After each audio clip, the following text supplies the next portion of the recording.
Thiruvalluvar celebrated Brahmins. If you want to attain moksha, you have to go touch the feet of a Brahmin. கிட்டத்தட்ட இவர்கள் வைத்த விமர்சனத்தை அடித்து துவைத்து அது பிணமாக்கப்பட்டதற்கு பிறகு அந்த பிணத்தை தின்று வாந்தி எடுக்கிற வேலையை தான் நேற்று செஞ்சிருக்காரு குருமூர்த்தி. அவர் ரோட்டில் இறங்கி எங்கள் காலில் தான் நீங்கள் விடணும், நீங்கள் ஏன் விட மாட்டேங்கன்னு கேட்டால் இப்போ உதயநிதியை விட்டுருவோம், பெரியாரை விட்டுருவோம், எல்லாத்தையுமே விட்டுருவோம். சாதாரண மக்களில் போய் நீங்களாம் எங்கள் காலில் விழுந்துன்னா விளக்கு மாற்ற கொண்டு அடிப்பாங்க. ஆனால் அது ஒரு மேடை போட்டு இந்தியா டுடே கான்க்ளேவில் குருமூர்த்தியை சொல்ல வர்றது என்னென்னா, எப்பா என் காலில் எல்லோரும் விடுவாங்க, நான் ஸ்டேஜில் உட்காந்து யாருமே என் காலில் விடலை அப்படிங்கிற ஒரு காண்டு தான் இருக்குது. இன்னொன்று என்ன சொல்கிறாரு, தமிழ்நாடு கலிஃபோர்னியா மாதிரி இருந்திருக்க வேண்டியதான், ஆனால் தமிழ்நாட்டை வளர்க்க விடலையா. நீங்கள் கலிஃபோர்னியாவில் அவர்கள் ஒரு குறிப்பிட்ட கல்வி டேக்ஸ் அவங்க வச்சுக்கலாம், கல்வி தொடர்பான விஷயங்களை அவங்களே சட்டம் ஏற்றிக்கலாம். கலிஃபோர்னியா மாதிரி தமிழ்நாடு இருக்குன்னா என்ன பண்ணியிருக்கோம், தமிழ்நாட்டில் மொத்த சமூகத்தில் எவ்வளோ இருக்கிறாங்க, 3 விழுக்காடு பேர் இருக்கிறாங்க. 3 விழுக்காடு பேர் மட்டும் 70% மேலே இருக்கிற அரசு பொறுப்புகள், கவர்மெண்ட் பொறுப்புகளை வகிக்கிறாங்க. நிறைய சம்பளம், லாபம் பார்க்குறாங்க. கிட்டத்தட்ட ஒரு ICS அதிகாரி சாதாரண விவசாய கூலிகள், பட்டியல் சாதி, பிற்படுத்தப்பட்ட மக்கள் வாங்கின கூலியை விட 200 மடங்கு அதிகமாக சம்பளம் வாங்குறாரு. ஒரு ப்ரொஃபஸர் 150 மடங்குக்கு மேலே சம்பளம் வாங்குறாரு. நீ பேங்க்கில் போய் வாசலில் போய் நின்று கற்று, நமக்கு தொழில் நியமிக்கப்பட்ட தொழில் மேனேஜர் வேலை பார்க்குறது இல்லை, அதனால் எல்லோரும் வெளியே வாங்க, மணி அடிப்போம் வாங்க, வேதம் ஓதுவித்தல் தான் நமக்கு வேலை. ஏற்கனவே துக்ளக் ஷோ புத்தகம் எழுதியிருக்காரு, எங்கேயே பிராமணன், இங்கே எவனுமே பிராமணனாக இல்லை, வாங்க நீங்கள்லாம் பிராமணன் ஆகணும், நம்ம பிராமணனாக இருக்கிறத கைவிட்டதுனால எவனுமே மதிக்கலை. எல்லாம் போய் நீ அங்கே பேங்க் வாசலில் சொல்லிட்டு எங்கடா ஏன் சொல்லிட்டு இருக்க. நீ தென்னிந்திய பார்ப்பனர்களை, வட இந்திய பார்ப்பனர்கள், பார்ப்பன பணியாக்கள் ஒன்றும் ஏற்றுக்கிறதே இல்லை. நீ ஆடிட்டராக இருக்கிறது, புரோக்கர் வேலை பார்க்குறது தான் ஒன்று ஏற்றுக்கலாம். அந்த அளவில் தான் அவனை வச்சுருக்கான். தென்னிந்தியாவில் ஒன்றை செல்வாக்காக வச்சுருக்கான், மதிப்பாக வச்சுருக்கான். உனக்கு என்ன 3%க்கு மேலேயே கொடுத்து உனக்கு நல்ல செல்வாக்காக தான் வச்சுருக்கிறாங்க. பார்ப்பனர்கள் வஞ்சிக்கப்படுவது போன்ற திட்டம், வெளியில் ஒரு தோட்டத்தில் பார்ப்பனர்களுக்கு ஜனசை நடந்தது மாதிரி தோட்டம் எப்போவாவது திரும்ப லைட்டாக வாலாட்டினா கலைஞர் குடும்பத்தினர் ஆட்சிக்கு வரக்கூடாது. ஏன் ஆட்சிக்கு வரக்கூடாது? உங்களுக்கு ஒரு காரணம் இருக்கலாம், எனக்கு ஒரு காரணம் இருக்கலாம், தமிழ்நாட்டில் இருக்கிற சூத்திர பஞ்சம மக்களுக்கு வெவ்வேறு காரணங்கள் நிர்வாக ரீதியாக இருக்கலாம். ஆனால் குருமூர்த்தி வகைராக்களுக்கு அவங்க ஏன் வரக்கூடாதுன்னா,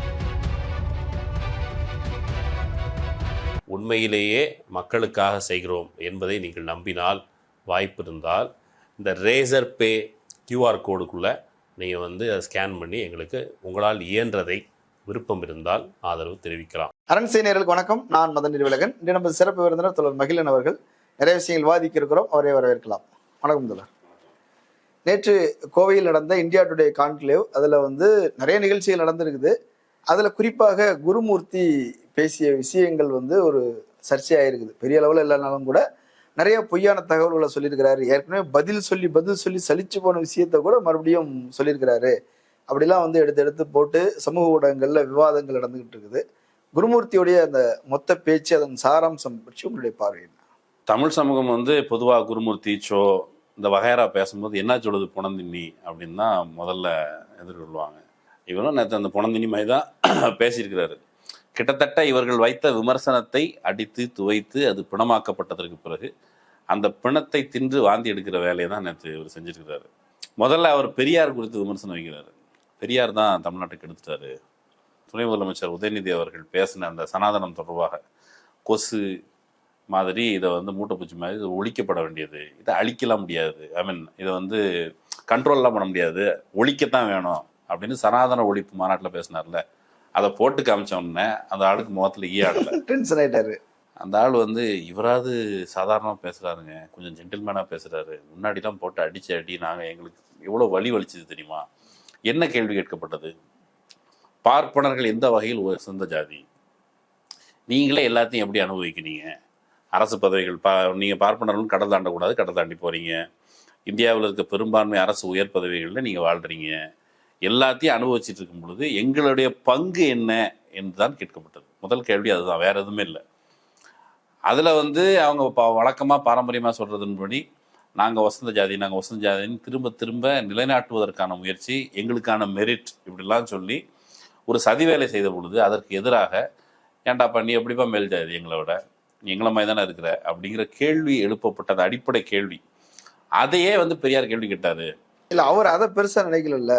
பிராமணர்கள் ஒரு காலத்தில் புனிதமாக மரியாதையாக நடத்தப்பட்டார்கள். சங்க இலக்கிய காலத்திலிருந்து நம்ம போற்றி புகழப்பட்டவர்கள். பார்த்தா வணங்குவாங்க, அதான் பெரியார் இஸ் காலத்துல த ஒன்லி அதை வந்து மொத்தமா டேமேஜ் பண்ணிட்டாரு. Periyar is the only original திங்கர்னாரு. என்ன ஒரிஜினல் திங்கர்னா பெரியார் வேற ஒன்றும் கேட்கல, உன் காலில் என்ன மைத்திரிடா நான் விடணும்னு கேட்டாரு. அப்படிங்கிறது இவங்களால தாங்கிக்க முடியல. பிராமணர்கள் அவங்க வந்து இந்த இந்து சமூகத்தினுடைய வழிகாட்டிகள், அவர்கள் போற்ற தகுந்தவர்கள். இந்த உலகத்தில் இருக்க எல்லா சொத்தும் அவங்களோடது. நீங்கள் சத்திரியர்கள், நீங்கள் இந்த வேலை பார்க்குறீங்க, சூத்திரர்கள் இந்த வேலை பார்க்குறீங்க, எல்லாமே அவர்களுடையது. வேதம் அவர்களுக்கு அடங்கியிருக்கிறது, மந்திரம் அவர்களுக்குள் அடங்கியிருக்கிறது. எல்லாத்தையும் வச்சு எல்லா வகையான செல்வத்தையும் அனுபவித்து கொண்டிருந்ததை நீ மட்டும் எப்படி தனியாக அனுபவிக்கணும்னு கேள்வி கேட்டு எங்கள் காலில் விழுறதை தடுத்துட்டாரு அப்படிங்கிறது தான். இதை மேடையில் வச்சு பேசினார்ல குருமூர்த்தி, அவர் வந்து ரோட்டில் இறங்கி எங்கள் காலில் தான் நீங்கள் விழணும், நீங்கள் ஏன் விழமாட்டேங்கன்னு கேட்டால், இப்போ உதயநிதியை விட்டுருவோம், பெரியாரை விட்டுருவோம், எல்லாத்தையுமே விட்டுருவோம். சாதாரண மக்களில் போய் நீங்களாம் எங்கள் காலில் விழுந்துன்னா விளக்க மாற்ற கொண்டு அடிப்பாங்க. ஆனால் அது ஒரு மேடை போட்டு இந்தியா டுடே கான்க்ளேவில் பிராமணிசத்தை இந்த இந்திய தமிழ் இலக்கியங்கள் போற்றியது, பார்ப்பனர்களை போற்றியது. அதை போற்றுவதற்கு எதிராக பெரியார் பேசினார். அவர் திருக்குறளை வந்து மலம்னு சொல்லிட்டார். அதுக்கு ஏற்கனவே பதில் திருக்குறளை மலம்லாம் அவர் சொல்லவே இல்லை. திரும்ப திரும்ப சீமானா அதே சொல்லிட்டு இருக்கிறாரு. திருக்குறள் மலம்லாம் பெரியார் சொல்லலை. அது எங்கே இருக்குன்னு கேட்டாலும் சொல்ல முடியுங்க.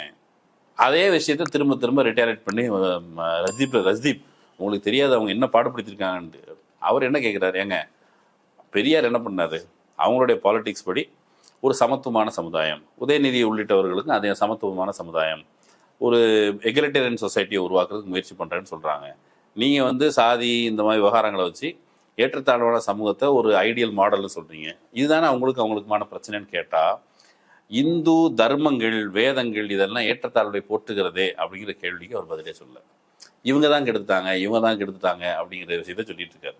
ரஜீவ் சர்தேசாய் வேற இன்னொன்று சொன்னார், மோடி என்னங்க பண்ணுறாரு, அங்கேருந்து வந்துட்டு ஒரு வேட்டியை ஏதாவது நிகழ்ச்சியில் வேட்டியை கேட்டால் நீங்கள் வந்து தமிழன் ஆயிடுவீங்களா, இந்த அடையாளத்தை நீங்கள் தெரிவிச்சிக்க வேண்டியதானே, நீங்களே உங்களை தமிழர் ஆக்கிக்க வேண்டியதானே அப்படின்னா அவர் அப்படி பறந்து போகிறாரு. அதில் முக்கியமான விஷயம் அவர் சொல்கிறது, தமிழ்நாடு தான் முதல்ல மாடர்னிட்டியை தெரிவித்து கொண்டது, இந்தியாவிலேயே ரொம்ப அமைதியான நாடு, இதெல்லாம் தமிழ்நாட்டுக்கு கொடுக்குற சான்று. அது மாடர்னிட்டியை முதலில் தெரிவித்து கொண்டது, பிரிட்டிஷ்காரங்க முதல்ல அங்கே ஆட்சி செஞ்சதுனால இங்கே மாடர்னிட்டி வந்துருச்சு, இங்கே ஒரு அமைதியான ஒரு மாடரேட் சொசைட்டிங்கிறார். தமிழ்நாடு மாடரேட் சொசைட்டினா உத்தரப்பிரதேஷ், குஜராத் இதெல்லாம் மாடரேட் சொசைட்டி இல்லை.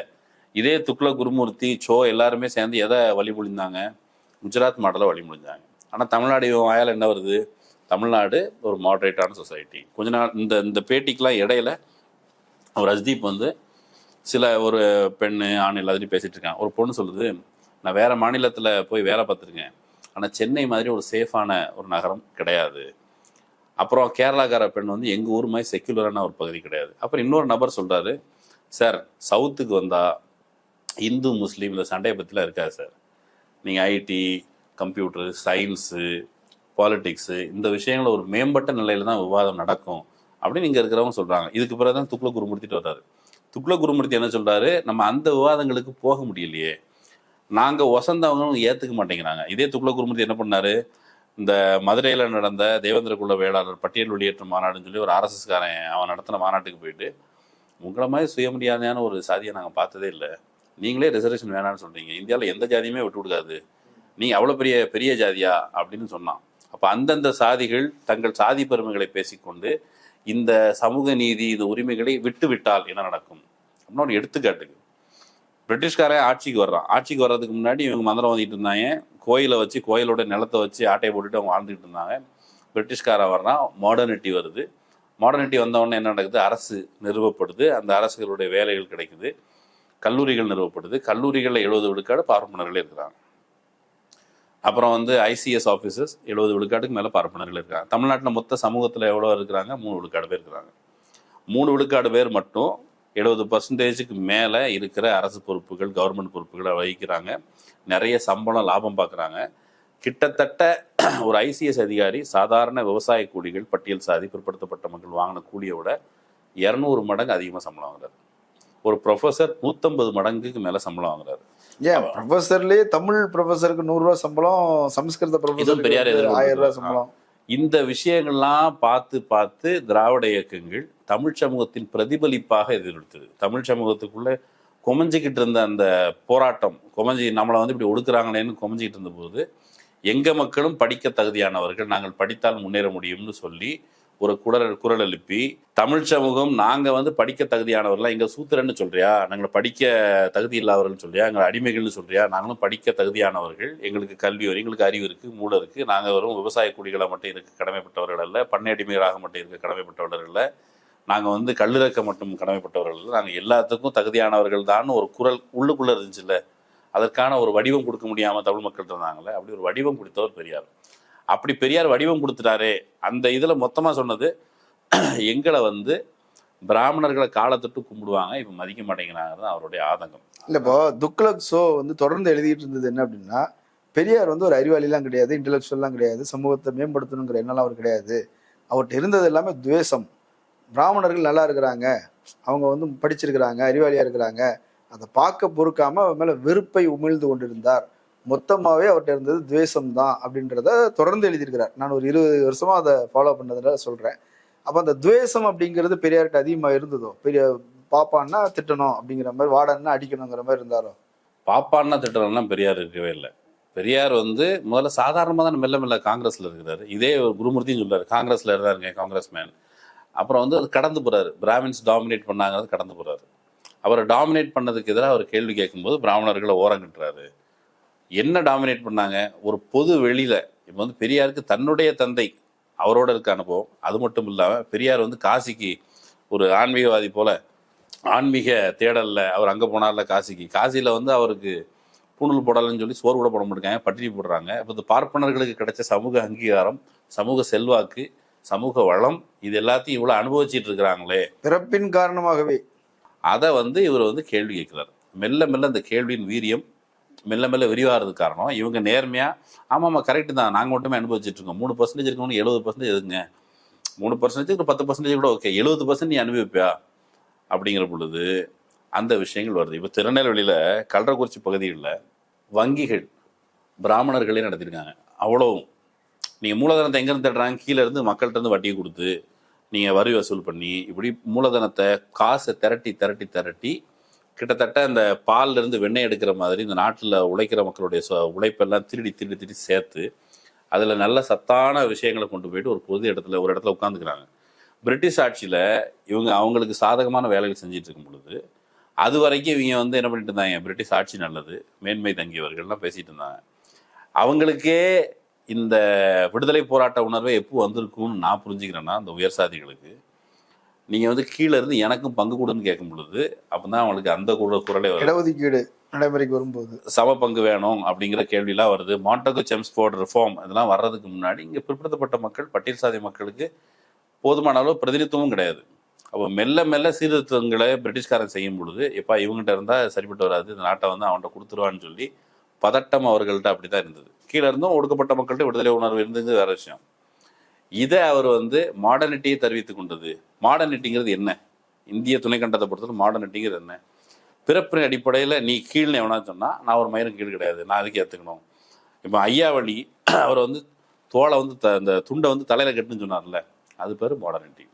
ஏண்டாப்பா வாடா போடான்னு பேசுனா நீ என்னடா என்ன வாடா போடான்னு பேசுறதுன்னு கேள்வி கேட்டது இருக்குல்ல, அது மாடர்னிட்டி. தோளில் துண்டு போடக்கூடாதுன்னு சொன்னால் நான் துண்டு போடுவேன்னு சொன்னது மாடர்னிட்டி. இப்போ வந்து ரஞ்சித் படத்தில் அது வந்து என் கால் மேலே கால் போட்டு உட்கார வேண்டாண்டு, அதுக்கு முன்னால சின்ன உரிமைகளை அவங்க கேள்வி கேட்கதா. முட்டிக்கு கீழே வேஷ்டி கட்டக்கூடாதுன்னாங்க, கால் வரைக்கும் கண்ட கால் வரைக்கும். முட்டிக்கு கீழே மட்டும் இல்ல, இடுப்புக்கு மேல ட்ரெஸ் போடக்கூடாது, முட்டிக்கு கீழே ட்ரெஸ் போடக்கூடாது, இதுக்கு இடையில தங்கத்துல தாலி போடக்கூடாதுன்னாங்க, தங்கத்துல தாலி போடுவோம்னு சொன்னாங்க. வீடு உங்களுக்கு குனிஞ்சுதான் போற மாதிரி தான் இருக்கணும். இப்படி இவ்வளவு ஒடுக்குமுறைகள் இருந்த பொழுது மக்கள் மெல்ல மெல்ல மெல்ல கேள்வி கேட்டு நாங்கள் கீழானவர்கள் இல்லை அப்படின்னு கேள்வி கேட்பதற்கான ஒரு சாத்தியத்தை ஏற்படுத்தியதுல பிரிட்டிஷ்காரன் வந்து தாள கிடப்பாரை தற்காப்பதே தர்மம். அந்த வேலையை பிரிட்டிஷ்காரன் அந்த ஆப்ஷனை கொடுத்தது இருக்குல்ல, இவங்களுக்கு ஆக்சுவலி காண்டு. நான் இவங்கெல்லாம் படிச்சுட்டாங்க ஒன்றும் இல்லை. ரஜ்தீப் இருக்காருல்ல, ரஜ்தீப் சர்தேசாய் வந்து முழுக்க ஒரு பார்ப்பனராக இருக்க வாய்ப்பு இல்லை, அது கீழே இருக்கிற ஒரு சாதியாக தான் இருக்க முடியும். அவர் உட்பட குருமூர்த்தியை சொல்ல வர்றது என்னன்னா, எப்பா என் காலில் எல்லாரும் விழுவாங்க, நான் ஸ்டேஜில் வந்து உட்காந்துன்னு யாருமே என் காலில் விழலை அப்படிங்கிற ஒரு காண்டு தான் இருக்குது. இன்னொன்று என்ன சொல்கிறாரு, தமிழ்நாடு வந்து கலிஃபோர்னியா மாதிரி இருந்திருக்க வேண்டியதான், ஆனால் தமிழ்நாட்டை வந்து வளர்க்க விடலையா. நீங்கள் வந்து கலிஃபோர்னியாவில் அவர்கள் ஒரு குறிப்பிட்ட கல்வி டேக்ஸ் அவங்க வச்சுக்கலாம், கல்வி தொடர்பான விஷயங்கள் அவங்களே சட்டம் இயற்றிக்கலாம். கலிஃபோர்னியா மாதிரி தமிழ்நாடு இருக்குன்னா என்ன பண்ணியிருக்கணும், நீட்டுக்கு நம்மளே ஒரு சட்டம் இயற்றி நம்மளே அதை வந்து விதிவிலக்கு வாங்கிக்கிறதுக்கான ஆப்ஷன் இருக்கணும். அப்படி இல்லை.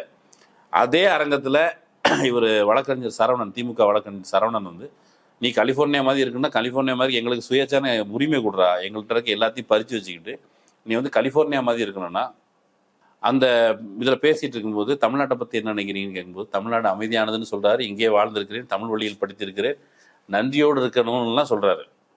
அந்த நன்றியோடு இருக்கணுங்கிறது பார்த்தீங்கன்னா நன்றி கட்டத்தனமாக தமிழ்நாடு இப்போ இங்கே இருக்கிற பார்ப்பனர்களை விட வட இந்தியாவில் இருக்கிற அந்த நல்ல பணக்கார செல்வாக்குள்ள பார்ப்பனர்களோட கொஞ்சம் கீழே இருக்காங்க.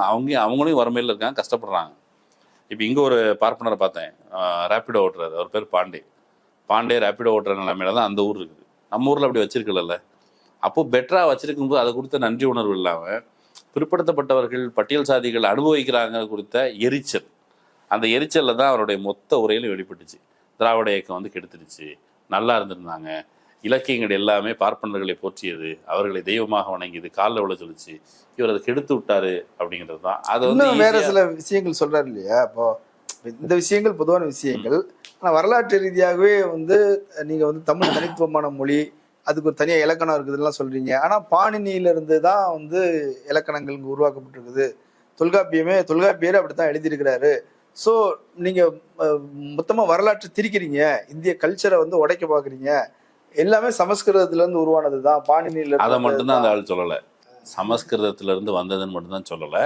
அது நேரடியாக கிரவுண்ட்ல இருந்து கூட விளக்குமாறு விழுந்திருக்கிறதுனால அவர் பாணினியிடம் கன்சல்ட் பண்ணிட்டு பாணினிட்ட கேட்டுட்டு அவர் தமிழில் வந்து இலக்கம் எழுதினார். இப்போ இந்த தமிழ் ஆர்வலர்கள் எல்லாருமே குதிச்சு, யாரா குருமூர்த்தி நீ எப்படா எங்கள் தமிழை பற்றி சொல்லலான்னு கேட்டிருக்கணும். தமிழுக்கு தொல்காப்பியத்தில் அவர் இலக்கணம் எழுதுவதற்கு முன்பாகவே கூட தமிழுக்கு ஒரு நேர்த்தியான வடிவம் இருந்தது, அதிலிருந்து தான் நான் இதை எழுதலானேன்னு தான் தொல்காப்பியர்னு சொல்கிறார். நீங்கள் பாணினிட்டிருந்து நீங்கள் கடன் வாங்கினீங்க, சிவன் உடுக்கையிலேருந்து தமிழ் வந்ததுங்கிறது எதை மறுக்கிறதுனா, இப்போ சிவன் உடுக்கையிலேருந்து தமிழ் வந்தால் என்ன அர்த்தம்? இப்போ உடுக்கை எப்படி தட்டினார் அங்கேருந்து தமிழ் வந்துருச்சுன்னு ஆகுது. அப்படி இல்லாமல் நீண்ட காலமாக மக்கள் கொஞ்சம் கொஞ்சமாக பேசி அவங்க வரலாற்றோடு, அவருடைய நாகரிகத்தோடு, அவங்க வளர்ச்சியோடு சேர்ந்து மொழி மெல்ல மெல்ல செழுமைப்பட்டு வந்தது அப்படிங்கிற வரலாற்றை மறுக்கிறதுக்கு தான் சமஸ்கிருதம் பெத்து போட்ட பிள்ளைங்க. ஒரு சிவனோட உடுக்கையிலேருந்து வந்ததுங்க. சிவனோட உடுக்கைன்னு கூட வச்சுப்போம் ஒரு எடுத்துக்காட்டுக்கு. சிவனோட உடுக்கையை சிவனுடைய தோற்றத்தை பார்த்தா அவர் வேடன் ரூபத்தில் இருக்கிறார், அப்படி ஒரு பழங்குடி ரூபத்தில் இருக்கிறார். அப்படி அப்போ அந்த டைம்ல இருந்து அன்னைக்கு நம்ம பாட்டேன் முப்பாட்டேன் எவனாவது சிவன்கிற பேரோ அல்லது ஏதோ ஒரு பேரை சத்தம் போட்டு கூப்பிட்டுருந்தாங்கனால அங்கேருந்து வந்திருக்குமே ஒழிய சமஸ்கிருதத்துலேருந்து வரலை. அப்பட்டமாக இதுக்கெல்லாம் ஏற்கனவே தமிழ் அறிஞர்கள் நிறைய பேர் பதில் சொல்லியிருக்காங்க. ஆனால் அப்பட்டமாக மேலே ஏறி வந்து சொல்கிறாரு. இன்னொரு விஷயம், மொத்தமாக இவங்க ஆர்எஸ்எஸ் காரங்களுக்கு நோக்கம், நான் ஆரம்பத்தில் சொன்னேன்ல, தேவேந்திர குல வேளாளர்கள், பட்டியல் சாதி வெளியேற்றம், பல்லர், இதெல்லாம் சொன்னார்ல. இங்கே என்ன சொல்கிறாரு, தமிழ்நாட்டை வந்து எப்படி நீங்கள் பார்ப்பீங்க? இப்போ நீங்கள் கொங்கு பகுதி, அங்கே வந்து வாங்க ஏனுங்கன்னு பேசுவாங்கன்னு சொல்லுவோம், மதுரை பக்கத்தில் ஒரு ஸ்லாங்னு சொல்கிறோம். ஆனால் அவர் என்ன சொல்கிறாரு, தமிழ்நாட்டை நீங்களும் நானும் எப்படி பார்க்குறோன்னு இருக்குது. குருமூர்த்தி எப்படி பார்க்குறாரு? குருமூர்த்தி என்ன சொல்கிறா, அப்படி தமிழ்நாட்டை வந்து சாதியாக தான் பார்ப்பாரான். ஒரு தொல்காப்பியம் என்ன சொல்லுது, 5 திணைன்னு சொல்லுதா, இவர் 5 ஜாதியாக தான் பார்ப்பாரான். என்னடா 5 ஜாதின்னு கேட்டால், ஜாதியை நேரடியாக வெளிப்படையாக சொல்ல, கொங்கு பகுதியிலன்னு பார்த்தீங்கன்னா அங்கே ஒரு குறிப்பிட்ட சாதி அவங்களுடைய ஒரு பொருளாதாரத்தை வளர்க்க வேண்டும் அல்லது வியாபாரம் செய்ய வேண்டும்ங்கிற இன்ஸ்டிங் இருக்குல்ல, அதுதான் அந்த பகுதியை வளர்த்துதான். அதே மாதிரி 5 வெவ்வேறு சாதிகளை சொல்கிறான். ஒவ்வொரு வட்டாரத்துலேயும் அந்த வட்டாரத்தின் வளர்ச்சியில் முதன்மையாக ஒரு சாதி தான் பங்காற்றும். நான் வந்து சாதியை வந்து கேடானதாக பார்க்கல, அதை சோஷியல் கேபிட்டலாக பார்க்குறேன், ஒரு சமூக மூலதனமாக பார்க்குறேன் அப்படின்னு சொல்கிறான். இல்லை, அவருடைய ஐடியாலஜியே தமிழ்நாட்டில் சாதி சொல்றாரு, ஒவ்வொரு சாதிக்கும் ஒரு தொழில், பிறக்கும்போதே ஒரு தொழில், பிறக்கும்போதே ஒரு வேலை வாய்ப்பு அப்படின்னு இருக்கிறது. நீங்க வேலை தேடி பிற இடத்துக்கு போக தேவையில்ல, உங்களுக்குன்னே ஒரு தொழில் வந்துடுது, உங்க தந்தை வந்து உங்களுக்கு சொல்லி தந்துடுவாரு.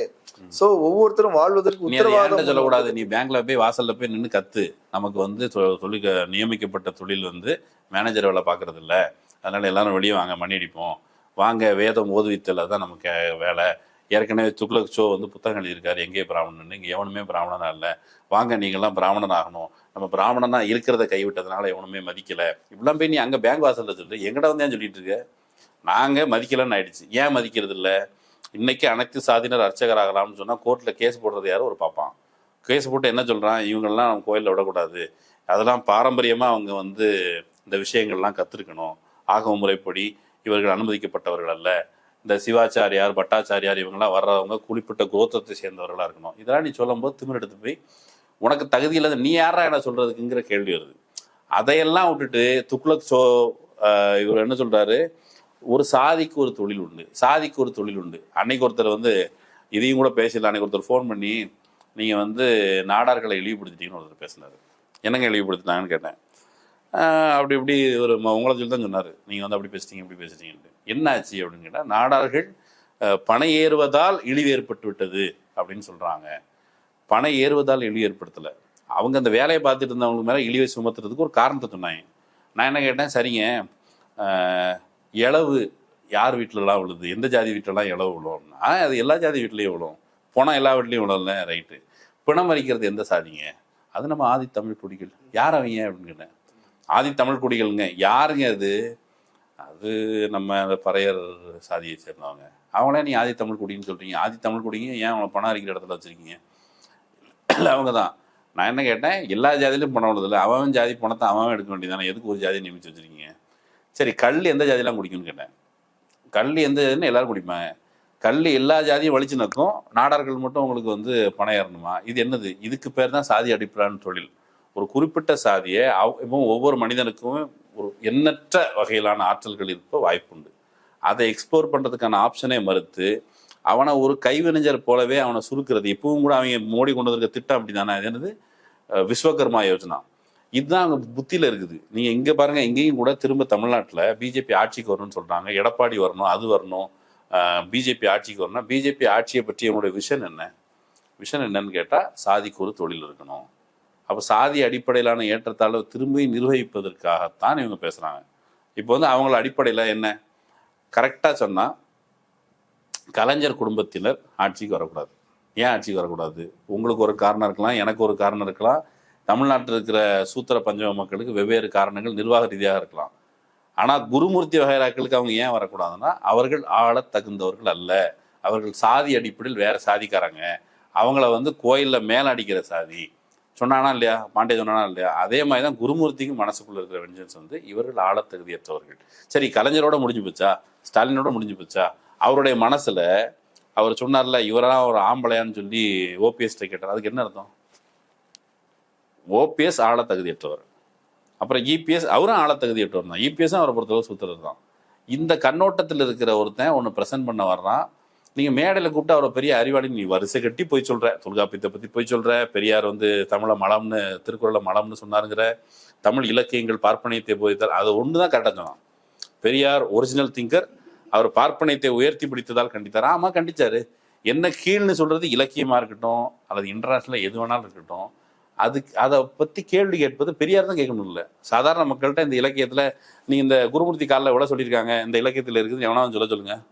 குருமூர்த்திக்கு மிதி விடணும், அந்த இலக்கியத்துக்கு மிதி விடணும், அது இயல்பானது, அது சுயமரியாதையின் பார்ப்பட்டது. அது பெரியார் செய்யலாம், வேற வேணாலும் செஞ்சிருப்பான். ஸோ அதனால் பெரியார் மீதான காழ்ப்புங்கிறது தங்களுடைய அந்த உயரம் பறிபோய் விட்டதே அப்படிங்கிற காழ்ப்பு தான். இன்னொன்று, அப்புறம் மோடியை நீங்கள் இவ்வளோ பேசிக்கிட்டு இருக்கீங்க, தமிழுணர்வை நீங்கள் கைகொள்ள முடியாதா? திராவிட இயக்கம் திமுக தமிழை பறித்து கொண்டது, தமிழ் அடையாளத்தை பறித்து கொண்டதுன்னு சொல்றாரு. நீங்க முதல் அவங்க ரொம்ப காலமா சொல்லிட்டு இருக்காங்க, தமிழை வச்சுதாங்க இவங்க வந்து இதுக்கு வந்துட்டாங்க. நீ மொழி போராட்டத்தில் கலந்துருக்க வேண்டியதானே, நீ உங்க ஊட்டாரங்க எல்லாரும் வந்து மொழி போராட்டத்தில் கலந்துக்க வேண்டியதான். ஆக்சுவலி அவங்கதான் இந்தியா ஆதரிக்கிறாங்க. இந்தியாங்கிறது ஒரு தேசம், அதுக்கு ஒரு பொதுவான ஒரு மொழி வேணும் அப்படின்னு தானே சொல்றாங்க. தமிழ்நாட்டில் பார்ப்பன சாதிகளும் கூட 35-65 அவங்க வந்து மொழி போராட்டத்தில் பங்கெடுத்தவங்களும் உண்டு, இல்லைன்னு மறக்க முடியாது. ஆனால் துக்ளக் சோ வகைரா இருக்காங்களே, அவங்க அதில் கூட வரமாட்டாங்க. நீ வந்து இப்போ வந்து உனக்கு ஹிந்தி தெரியாதுல்ல, ஹிந்தி பின்னாடி வேணா குருமூர்த்தி கற்றுனா, தமிழ் மீடியத்தில் தான் கற்றுருக்க, நீ என்ன கெட்டு போயிட்ட? வளர்றதுல என்ன குறைபாடாயிடுச்சு? நீ தென்னிந்திய பார்ப்பனர்களை வட இந்திய பார்ப்பனர்கள் பார்ப்பன பணியாக்கள் ஒன்றும் அவன் ஏற்றுக்கிறதே இல்லை. நீ வந்து ஆடிட்டராக இருக்கிறது, புரோக்கர் வேலை பார்க்கறது தான் உன்னை அவன் ஏற்றுக்கிறான், அந்த அளவில் தான் அவன் வச்சிருக்கிறான். தென்னிந்தியாவில் உன்னை செல்வாக்காக வச்சுருக்காங்க, மதிப்பாக வச்சுருக்காங்க. உனக்கு என்ன 3%? 3%க்கு மேலேயே கொடுத்து உனக்கு நல்ல செல்வாக்காக தான் வச்சுருக்கிறாங்க. பார்ப்பனர்கள் வஞ்சிக்கப்படுவது போன்ற திட்டம் வெளியில் வந்து ஒரு தோற்றத்தில் வந்து பார்ப்பனர்களுக்கு ஜனசை நடந்தது மாதிரியான தோட்டம் எப்போவாவது திரும்ப லைட்டாக வாலாட்டினா நம்ம பசங்க ஏதாவது கோபமாக ஏதாவது பேசியிருப்பாங்க. அதர்வைஸ் தமிழ்நாட்டில் பார்ப்பனர் உள்ளிட்டவர்கள் சமாதான சகவாழ்வோடு வாழ்ந்தார்கள். அதை கெடுக்கிற வேலையை குருமூர்த்தி பேசுகிறாப்படி. குருமூர்த்தி திரும்ப திரும்ப திரும்ப திரும்ப சொல்கிறது, எங்களை மதிங்க, எங்கள் காலில் விடுங்க. ஹிந்தி தெரியாது போடாங்கிறது மட்டும் இல்லை, காலில்னா விட முடியாது போடா அப்படிங்கிறது தான் தமிழ்நாட்டோட மெசேஜ். குருமூர்த்திக்கும் பொருந்தும். ரஜ்தீப் சர்தேசாய் அது சாதாரணமாக கேட்குறாரு. தமிழ்நாட்டில் அவங்க சோசியல் ஜஸ்டிஸ் பற்றி தானே பேசுகிறாங்கன்னு கேட்டால், நாங்கள் சோசியல் ஜஸ்டிஸை கவுண்டர் பண்ணுறோம் அப்படின்னு சொல்ல, மோடி தமிழ்நாட்டுக்கு வந்தால் சோஷியல் ஜஸ்டிஸ் அது இதெல்லாம் பேச மாட்டாருங்க. அவர் என்ன பண்ணுவார்? அவர் வந்து ராஜராஜ சோழனுக்கு செலவு வைப்பார், ராஜேந்திர சோழனுக்கு செலவு வைப்பார், கீழே சிவபாத சேகரன் எழுதியிருக்கோம். திமுகவில் ஒன்றுமே கவுண்டர் பண்ண முடியாது அப்படிங்கிறாரு. நீ பாட்டில் வச்சுட்டு போ. ராஜராஜ சோழனுக்கு சிலை வைக்கணும்ன்ட்டு கலைஞர் முயற்சி எடுக்கலையா? சரி, அந்த சிலையும் உள்ள எடுத்துக்க முடியாது, அந்த ஆள் சூத்துறேன் அப்படின்னு சொல்லி சிலையை வெளியே தான் வச்சு வச்சிருக்காங்க. அதான் சொல்றேன், நீங்க ராஜராஜ சோழனுக்கு அந்த நிலைமை தான் கொடுக்குற. ராஜராஜ சோழன் இன்றைக்கு வந்தால் அவர் வந்து ஒரு சுயமரியாதை உள்ள ஒரு இயக்கத்தில் தான் சேருவார் ஒழிய கண்டிப்பா ஆர்எஸ்எஸ்ல சேர மாட்டார். இன்னைக்கு ராஜராஜன் உயிர் தெழுந்து வந்தா மோடி வந்து அதை திறந்து வைக்கிறதுக்கு வழக்கமா வட இந்தியாவில் சொன்னாங்கல்ல, ராமர் சிலையை திறக்கணும்னு போனபோது வட இந்திய பார்ப்பனர்கள் மோடிக்கு திறக்கிறதுக்கு என்ன இது இருக்குது, அவர் சூத்திரன்னு சொன்னாங்க. ஒருவேளை இங்கே சிலை திறக்க வந்தா ராஜராஜ சோழன் உயிரோடு இருந்தால் இந்த சிலை திறக்கிறதுக்கோ அல்லது ராஜராஜ சோழன் சிறப்பரிக்கிறதுக்கு மோடி வந்தா சுயமரியாதை உணர்வோடு ஒருவேளை ராஜராஜ சோழன் இருந்தா மோடியை உள்ள விட்டுருக்க மாட்டார். நீ உள்ள வராத, உனக்கு எனக்கு சம்மந்தம் இல்லை, நாங்கள் ஆரியர்களை ஏற்றுக்கொள்வதில்லை அல்லது ஆரிய கண்ணோட்டத்தை ஏற்றுக்கொள்வதில்லை அல்லது உன்னை போல அடிமை ஏற்றுக்கொள்வதில்லை அப்படின்னு ராஜராஜ சோழன் சொல்லியிருப்பார். நிறைய தகவல்கள் சொல்லியிருக்கிறீங்க, பயனுள்ளதாக இருந்தது. கலந்து கொண்டு கருத்துக்களை பகிர்ந்தமைக்கு நன்றி. நன்றி. நேரில் மற்றொரு விருந்தினோடு மீண்டும் சந்திக்கலாம். நன்றி.